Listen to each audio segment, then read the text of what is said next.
y'all, welcome back to my channel. So today we are getting into what I read in November, and I only read 4 books this month. 3 were 5 stars and then 1 was a 3-star. So it was honestly a really good reading month. I didn't get to read as much as I wanted to because some unexpected things happened, and that's just life. So but what I did read was great. So let's get into it. I'll just go in order of how I read them this month. And technically the first book that I read or listened to was The Mistletoe Countess. Sorry, I'm looking at my list. I'll put it up here. Okay, mixed feelings about this book. I know I am in the minority with this book. So most people love it. They literally, almost all the reviews are 5 stars. People fall in love with it. And I see the appeal. I really do. I initially on Goodreads, I think I gave it a 3.5, but really now that I've sat on it and just collected my thoughts, it was really a 3-star book for me. So basically, I'll just give a little rundown. I won't give spoilers in this, but so basically this book is about an American family, 2 sisters, and then this guy named Frederick, who is British, and he basically needs to marry the oldest sister in this American family. He needs someone that has a dowry that can help him financially. And I mean, he has this big estate and stuff, but some things have happened with finances that he needs someone with a dowry, and then also she needs somebody to marry for like just, title reasons, I guess you would say. So they didn't know each other prior, but the parents arranged it, I'm pretty sure, if I'm saying that correctly. So like a week before the wedding, Frederick comes into America to have the wedding to the oldest sister. This doesn't give anything away, but the oldest sister ends up not being able to go through with the wedding, and they work it out to where her youngest sister, or her younger sister Grace, who is 18, ends up going to marry Frederick instead. And it's actually really nice because like she strikes up a friendship with him when he gets there anyways, and they're just really witty and fun with one another, and they already have like an attraction, whereas he didn't really feel that with the oldest sister he was supposed to marry. And there's like some mystery in it. So there's like a mystery that needs solved, and then them just basically becoming married, Grace and Frederick, and moving to his homeland in England and to his big estate and all the things that come with that. I do have to say, Grace is very quirky. There's a lot of literary references in this book. It was my first Pepper Basham book, but I do have to say, and I think it was because, she was 18 and she was very innocent and naive. It was almost a little immature at some point. So there would be times that she would be really funny and cute, but then the next second, when it was regarding something that I felt like she could have been a little bit more serious about, she was like immature, like handling it immaturely. But so basically the reason why this was not like a 5-star read for me was some of the immaturity levels with Grace. And then there was some sexual content that I felt was too much. It is between a husband and wife. It is between Grace and Frederick. And something that I really did like about this was they weren't intimate together until they formed a stronger friendship with one another. Frederick really made that a point. And Grace was so naive. Like, she knew nothing about like the intimacies of marriage. And I am not married. I've never been married. I am single, and so maybe I feel this way because I am single and I've never been married. Whereas if someone that's married might read this book and think it's totally fine with the sexual content, but for me, like, my alarm bells were going off, and that was just telling me that it was just, the threshold was getting to be reached for me. There is a fade to black scene, and I understand it's between a God-honoring husband and wife, but some of the descriptions of things that were happening I just didn't think were necessary. I can totally get the image of it being a God-honoring moment between a husband and a wife, but some of the descriptions were just too detailed. Like, I just didn't need to know it. And I do have to say, the amount of times that they mentioned like Grace moaning, as in when she would be kissing or making out with Frederick, and like, you know, a moan would, you know, blah blah blah blah blah, and I'm like, I don't need to know how many times like she's moaning. That was like a big, like, ugh, like it was an ick to me. That's just my personal threshold.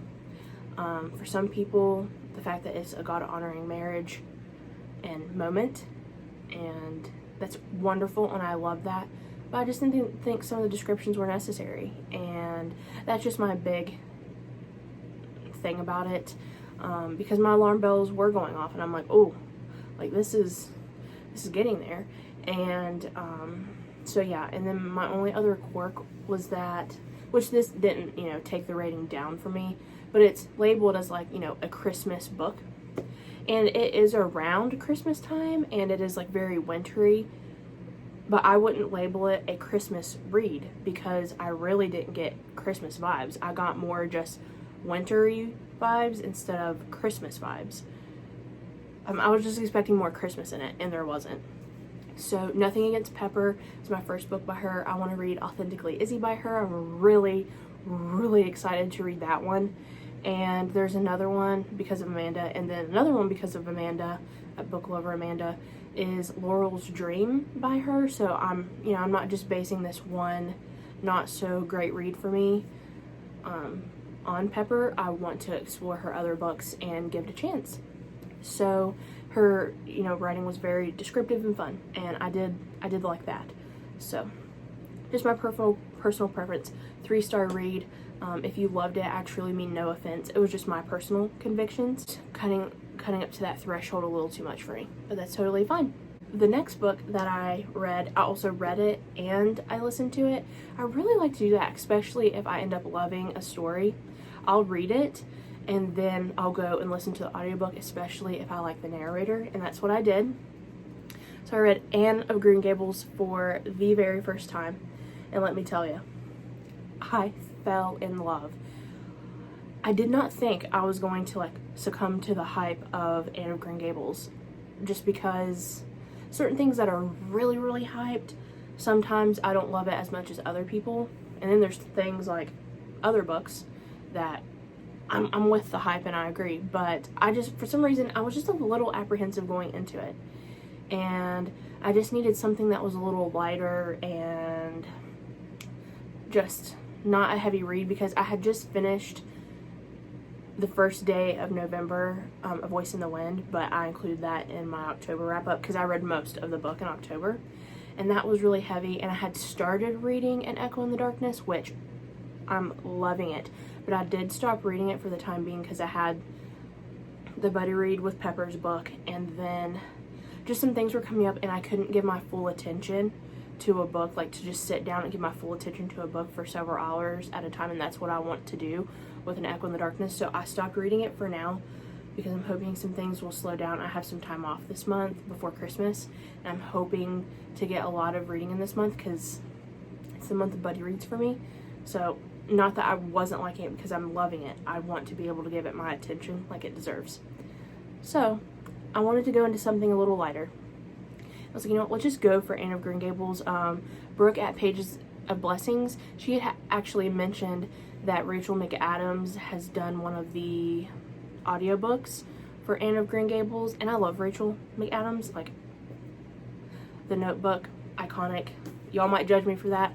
I am a total hopeless romantic, especially when it comes to The Notebook. Do I agree with all the things in The Notebook? No, but I love it. And so I just love Rachel McAdams, and I really, really enjoyed it. But Miriam Elizabeth Reads has also recommended, I can't remember exactly who did it, but it's an audiobook for all 8 books, I think, in the Anne series, and it's free here on YouTube. So if I can find it, I'll let you know, or if Miriam can retell what it is in the comments if she watches this video, I'll pin her comment. But I'll try to find it for at least the first book and have it in the link below. The narrator has a great voice, so I actually want to re-listen to the book with this narrator as well. So I'm sorry guys, I'm very windy. I've already filmed this video once and I felt like I was all over the place, and I'm trying to be more concise, but if you can't tell, I just am in love with this book. So basically it just follows Anne. She is an orphan and she gets adopted. Is she around 12 or 13?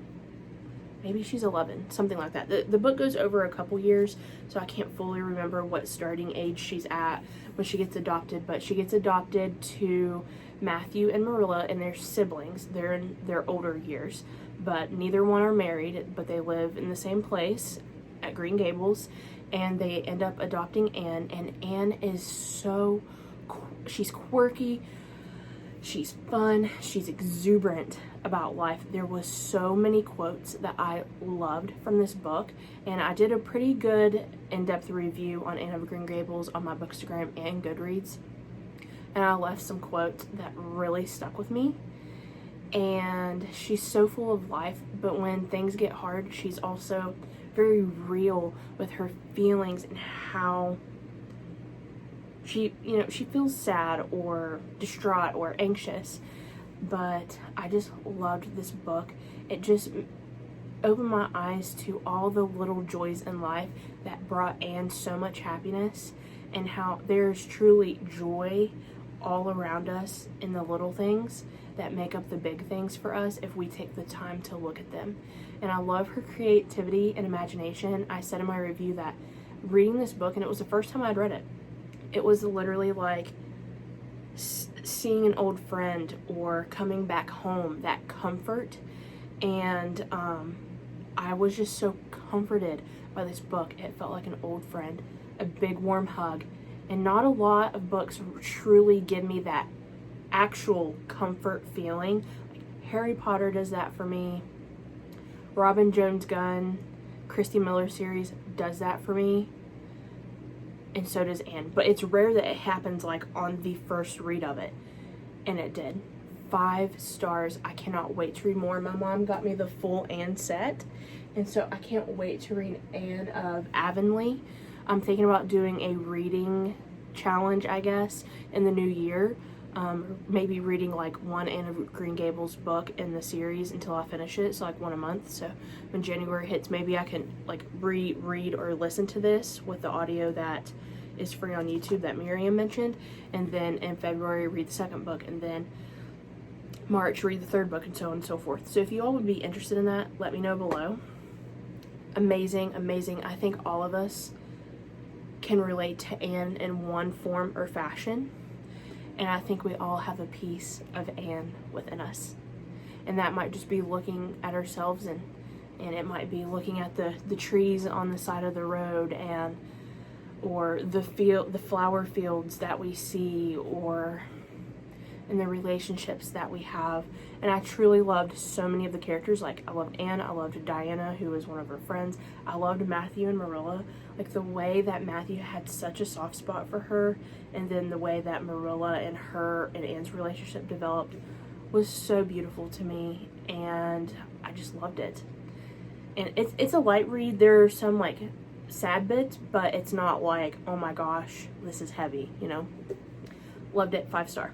The next book that I listened to, and I listened to the first book in this, so it's A Season to Love by Nicole Deese, and it's free on Kindle Unlimited, and there's also the free audio with it as well. I read A Cliche Christmas. It's the first book. It's a 3-book series. A Season to Love is the second one. I listened to that. Amazing. I truly believe, like, I gave A Cliche Christmas a 4 star because it was just fine. Like, it was more of like, it was definitely like Hallmark cheesy vibes, and that's fine, but like the faith was just okay, and the romance was just okay to me. Like, it wasn't amazing, but it was still a nice little just like palate cleansing read. But this second one, there was so much more depth in the faith and the things that the main girl character went through. She's a single mother. She has a 7-year-old daughter, and they've been through some really heavy things. And then the male love interest comes in, and he's just kind of the total opposite. Like, he is an adventurer. He loves like exciting things in life, and, you know, doing all these crazy things like climbing mountains and bungee jumping and all this stuff and traveling. And the main girl character with the daughter is just more reserved, but understandably so, with what they had been through. And then she's a widow, and then just the anxieties and things that she worried about really hit home for me, maybe in a little bit of a different way because I don't have a child, but like the way that she described her anxiety, I felt like it was me describing my anxiety. It was great. The faith, there was just so much more depth than the first book, and it really reminded me of Nicole's current writing, because this is like an older series by her, and the faith and all that reminded me of like her more current books, as opposed to like the first book in the series where it just, I don't want to say it fell flat, but it did a little bit. It was just so good, and it takes place around like fallish time, but it goes into winter and Christmas time. So this could really be a winter Christmas read for you. The only thing I do have to say about the audiobook is that the narrator was good, except when she was doing the voices for the children in this book, it was so unbelievably annoying. And I hate to say that, but she just didn't, I got used to it because I liked her narration for everyone else, but when she did the narrations for the children, it was kind of cringe. So, but I halfway listened and read to it. Loved it. It was a 5-star for me.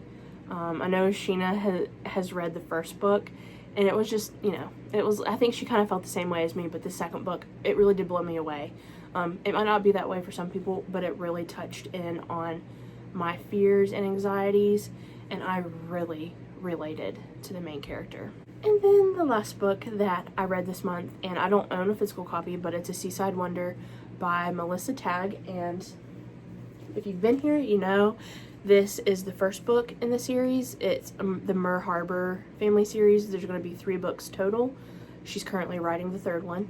The second one just came out a couple months ago, A Seaside Wonder, and it follows a different sibling from the first book here, and it follows her romance. I'm not going to say which sibling it follows next because I don't want to spoil anything, but it was wonderful. This one, it's honestly one of the top books of the year for me. I know I've said that a lot, but I've been thinking about what are my true top books for the year. This is definitely a top 5. Faith was outstanding. I wrote a review on Goodreads, and I did one. It's gonna be like, it was in my stories, but I saved it to one of my book recs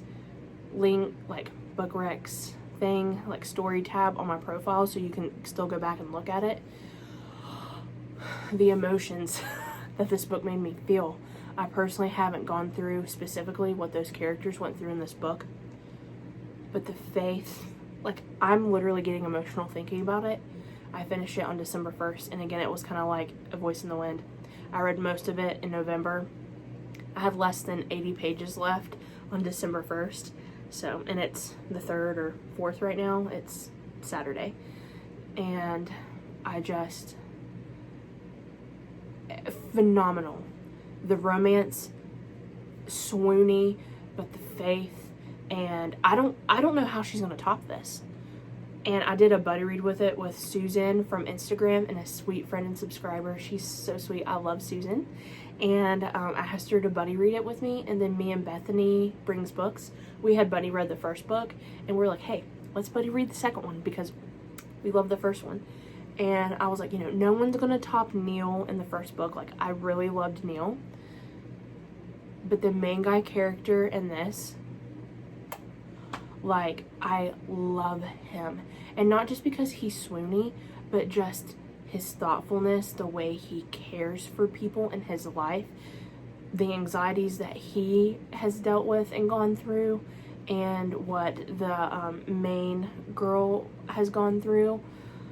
It just deeply spoke to my heart. I think every single person that could pick this book up has experienced an emotion or a feeling or a circumstance that these characters have been through. The Faith was truly one of the best faith books I've ever read. Melissa Tagg is so underrated. She deserves to be talked about more. I've only read these 2 books by her. I want to read all of her backlog now. When I tell you The Faith, it was outstanding. I was crying. It just touched me so deeply. I had over 20 highlights on my Kindle for this book. I never highlight that much. I had over 20 highlights. So much wisdom, so much faith. And if Susan hadn't pointed it out, I went and read the author's note afterwards at the end, and knowing what Melissa was walking through while writing this book, you can just see it directly correlates with what she was walking through herself, and the emotions and raw and realness that she put into this book was unlike any other. Truly amazing. Like, I have goosebumps thinking about it. If you're not a contemporary romance person, I fully believe that if you can read the first book, I mean, it's still a 5-star book for me, but if you can read the first book and get into the second one, phenomenal. I don't think you will be disappointed.